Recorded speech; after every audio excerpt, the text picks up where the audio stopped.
Google has always said that their competition is just one click away. If you don't like the answer that Google search provides, you can switch to another engine with literally one click. What they fail to mention is that usually that click was an accident. The only time that I ever open up Bing is when I accidentally open up Microsoft Edge because they keep pinning the dang thing to my toolbar. But here's a question for you. How much value does Google create in your life? The answer to that is incredibly important for this antitrust case that the US government has brought up against Google. Google is generating dollars of consumer surplus every year. What you might notice is that I have kind of a new setup here. I'm holding my microphone right now. Usually I have the microphone mounted above my camera right here, but I always feel like I'm just yelling at the camera. I think it's because I'm just like not very confident that it's actually recording my sound, so I feel like I have to yell at it. But then I feel like I'm yelling the entire video instead of just having a nice conversation with you. I feel like we don't connect as well. And so I'm trying just holding this microphone to see how it works. If you feel a better connection with me, let me know in the comments below. And also, please subscribe. I know there are a lot of you who have watched multiple videos from me and have not subscribed yet. So I'm asking for you to subscribe and support this channel. So the two big questions that I want to cover in this video is one, is Google being anti-competitive? And two, how much consumer surplus does Google create? And yeah, we're gonna start drawing some graphs in this video. Don't you worry, guys. Let's start with that anti-competitive issue first. So on this question of Google being anti-competitive, we need to ask ourselves, are they being malicious in their approach to their competitors? Or is Google just delivering a much better product than their competitors? Personally, I think Google is just a better product. I don't know if you've been on Twitter. I'm on Twitter. I go there daily, and sometimes I use their search. It is atrocious. It is amazing how bad Twitter search is. In fact, Twitter search is so bad that I use Google to find things on Twitter. So if you are delivering a better product than everybody else, the law actually can't stop you from having a monopoly. At least it's supposed to not stop you. The law does have a problem with you trying to sabotage your rivals. A great example of this goes all the way back to beginning of antitrust law here in the United States when John D. Rockefeller was running oil refineries. Now, the process for oil is to take the crude out of the ground and then go refine it and turn that crude into a product that you can actually use.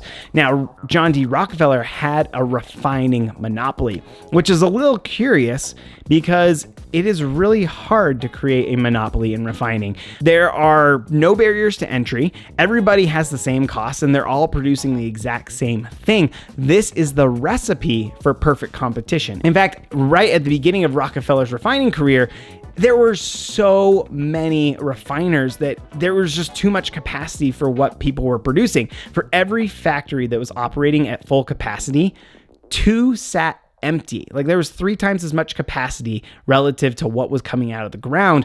It was a perfectly competitive environment, and that makes it really hard to make big profits. So what Rockefeller did through a long series of events is he teamed up with the railroads to lower costs for himself and then raise costs for his rivals. And he was able to work with them to create a monopoly in refining, give them a cartel in railroad, and this created a lot of problems. This seriously harmed consumers. So this is an example of behavior we do not want in the economy. The question is Google engaged in that kind of behavior? Are they doing things that are bad for the competition? The way that the government is trying to present this is look at all these cases of Google paying people to use their search engine. Speaking of paying people to use a search engine, I have seen a lot of superhero movies. I love the Marvel movies, but the most unrealistic scene from one of these movies was not demonstrations of super strength or robotic suits of armor.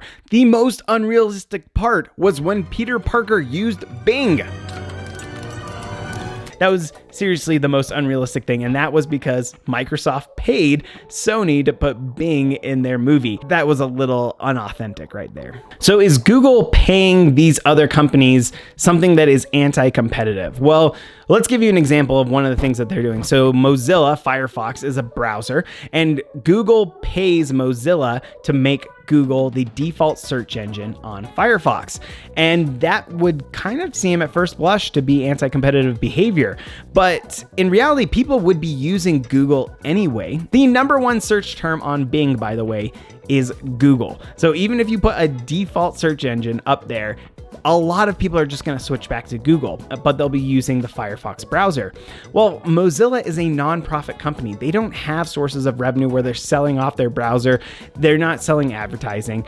But when people use Google search, it brings in advertising revenue. And what Google is doing is sharing that advertising revenue. This is a great deal for Mozilla. In fact, Mozilla came out and said, we don't support this antitrust case. This is an important deal for us. We would not be able to develop our product without that revenue. Mozilla is a direct competitor with Google. Google develops the Chrome browser, yet Google is paying its competition. This is almost pro-competitive, not anti-competitive. So is Google being anti-competitive?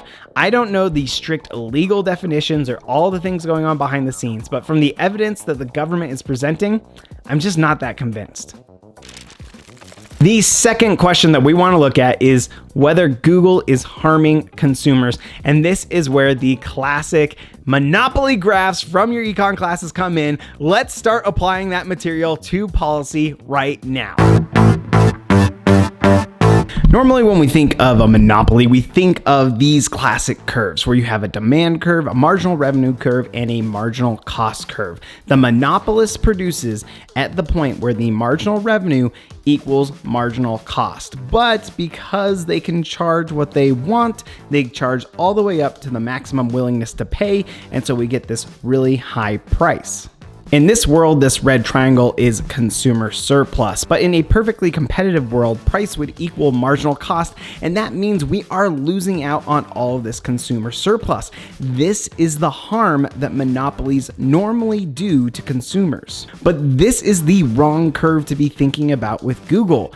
Google faces a demand curve and they actually charge zero price. You use Google for free, which means you get this entire triangle of consumer surplus. And the question is, how much value is created here? What is the consumer surplus generated through Google? Well, one way we could get at this question is to ask people how much we would have to pay them to stop using a service. A group of economists did this, and they asked basically would you rather questions. Would you rather go a year without email or lose $10,000? So these economists asked these questions over a wide range of free internet products, and they wanted to figure out how much people would have to be paid to go 1 year without these products.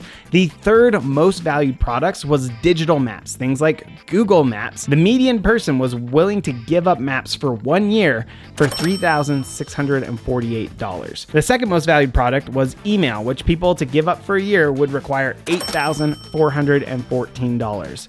The number one most valued product was search engines, and people said that they would have to be paid $17,530 to give up search engines for 1 year. If we just multiply that by 200 million people, there's about 350 million people in the US. Let's just cut it down to 200 million active internet users. The median one willing to pay $17,500 for search engines. That means that Google is generating $3.5 trillion of consumer surplus every year. That is a pretty serious benefit to the economy that we get for free. Let me know in the comments below what you think of the Google antitrust case. And also remember that the marginal cost of subscribing to this channel is basically zero, but the marginal benefit is greater than zero. So rational viewers will subscribe, and we will see you next time on Market Power.